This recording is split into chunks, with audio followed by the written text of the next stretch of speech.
Bonjour, en ce vendredi 14 janvier 2022, nous allons méditer l'Évangile selon Saint Marc, chapitre 2, versets 1 à 12. Le Seigneur soit avec vous. Évangile de Jésus-Christ selon Saint Marc. Gloire à toi, Seigneur. Alléluia, Alléluia, Alléluia. Gloire à toi, ô Seigneur. Quelques jours après la guérison dans lépreux, Jésus revint à Capharnaüm et l'on apprit qu'il était à la maison. Tant de monde s'y rassembla qu'il n'y avait plus de place, pas même devant la porte, et il leur annonçait la parole.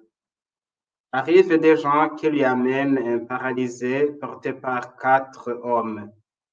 Comme ils ne peuvent l'approcher à cause de la foule, ils découvrent le toit au-dessus de lui.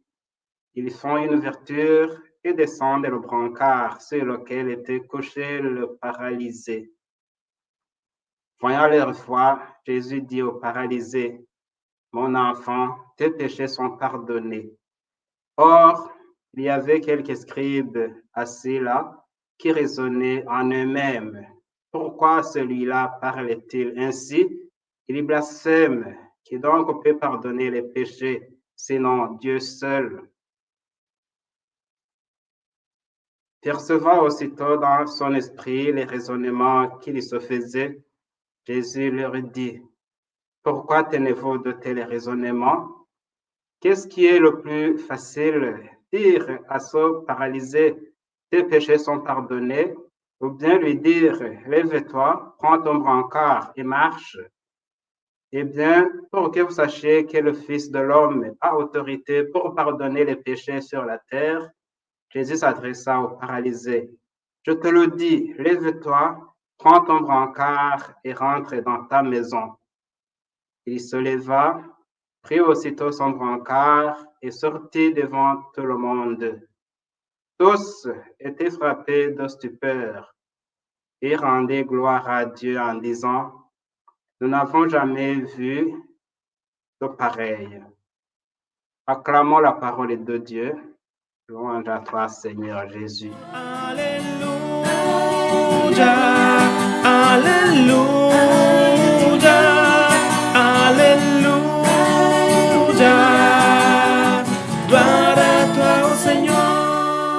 En cet évangile, nous admirons la foi et le courage de ces personnes qui font tout pour apporter la personne paralysée à Jésus.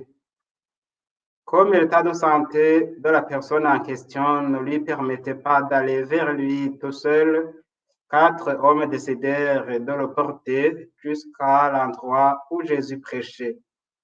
Pour y arriver, ils ont tout fait pour contourner tous les obstacles, car ils étaient convaincus que Jésus pouvait le guérir comme il avait guéri le possédé quelques jours avant. Cette détermination des gens de l'entourage du paralysé nous invite à revoir ce que nous faisons à notre tour ou ce que nous pouvons faire pour aider les personnes malades ou âgées à s'approcher de Jésus. Il est vrai que nous répondons souvent à leurs besoins corporels en leur procurant des soins nécessaires. Encore faut-il répondre à leurs besoins spirituels parce que nos frères et sœurs qui ne sont plus capables de se rendre à l'Église ont besoin eux aussi des biens spirituels et ils ont besoin de la parole de Dieu et des sacrements pour nourrir leur âme. Ils ont également besoin de notre prière pour que le Seigneur leur accorde le soutien et le réconfort de leur âme. En voyant la foi des personnes qui portaient le paralytique, Jésus lui dit, tes péchés sont pardonnés. Comme c'est bien dit ici, cette parole de Jésus a choqué les scribes et tous ceux qui voyaient en Jésus un simple fils de Marie et Joseph. Jésus profite alors de cette situation pour révéler à la foule qui il est vraiment.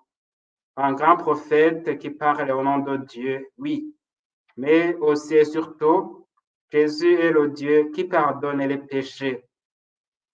C'est de ces péchés que la personne en question avait besoin d'être libérée, étant donné que, selon la tradition juive, ces gens voyaient que tout handicap était la conséquence des péchés du paralysé ou des membres de sa famille. Alors Jésus le libère d'abord spirituellement. Puis Jésus va encore plus loin. Il va manifester qu'il est le Dieu qui redonne la vie en guérissant la personne de son infirmité. D'ailleurs, il a montré souvent en guérissant plusieurs infirmités au sein de son peuple. Et pour que les gens sachent qu'en tant que fils de Dieu, il a le pouvoir de pardonner les péchés sur la terre, il dit au paralytique, je te le dis, lève-toi, prends ton brancard et rentre à la maison. À cette parole, lève-toi et rentre à la maison, le paralytique recouvra la santé. Toute la foule de gens qui écoutaient Jésus en fut témoin et rendit gloire à Dieu pour cette merveille. En ce miracle, nous voyons la puissance de la parole de Jésus-Christ, une parole créatrice, une parole qui remet des choses en ordre, une parole qui redonne vie et nous redonne la dignité originelle, une parole qui nous guérit de nos péchés, prend tout son temps pour annoncer la parole de Dieu au peuple, pour que les gens connaissent et accueillent le salut qu'il apporte. Tous ceux et celles qui croient en lui et en sa parole bénéficient de ce salut. En témoigne ce paralytique guéri et ceux qui le portaient. Nous aussi, frères et sœurs, nous avons besoin d'être guéris de toutes les maladies qui ternissent la santé et la dignité de la personne humaine. Nous avons besoin d'être libérés de tous les péchés qui nous éloignent de Dieu et nous privent de sa grâce. Certes, des obstacles demeurent, mais Jésus reste notre Sauveur. Il est prêt à nous libérer et à nous guérir. Ayons le courage de l'appeler à notre secours, car il est notre Dieu qui nous aime et qui nous sauve.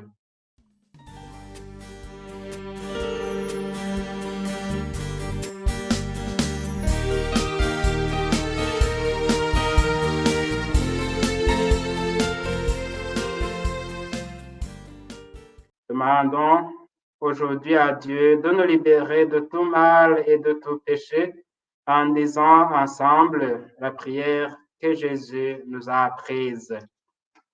Notre Père qui es aux cieux, que ton nom soit sanctifié, que ton règne vienne, que ta volonté soit faite sur la terre comme au ciel.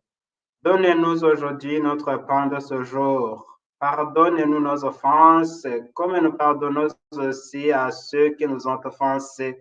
Et ne nous laisse pas entrer en tentation, mais délivre-nous du mal. Amen. Maintenant, je demande à Dieu de vous bénir pour que nous soyons libérés et guéris de tout mal et de tout péché. Le Seigneur soit avec vous.